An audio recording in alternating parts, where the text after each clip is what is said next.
د خیبر پښتونخوا پولیسو د ملکنډ پوهنتون یو استاد د یوې نجلۍ د ځورونې په تور نیولی او د هغه په موبایل کې تر 400 پورې د نجونو لوس او بربنډ عکسونه او ویډیوګانې نیولې دي. پولیس وایي د ملکنډ پوهنتون د مطالعې پاکستان څانګې یو استاد د یوې زده کوونکي د جنسي ځورولو په تور نیولی.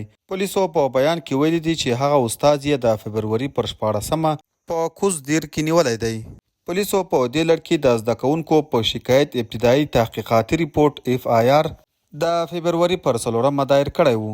پولیسو د ریپورټ یو نقل مشال راډیو ته هم استولی چې پکې د نجلۍ له خولې ویل شوي چې هغه ښوونکي له 100 میاشتو راهیسې ورپسې وو په عذابولی او د هغې د جنسي ځورونې هڅه یې هم کړې ده.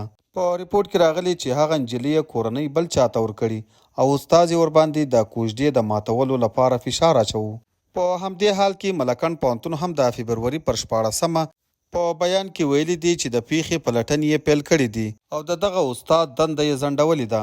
خو تر اوسه پورې هغه استاد د دې تورنو په غبرګون کې څه نه دي ویلي. په پاکستان او خیبر پښتونخوا کې وخت په وخت د نجونو او زده کوونکو د ځورونې پیښې ثبتېږي چې کله ناکله د تاوتریخوالي او ان د نجونو د وژنې لامل هم شي.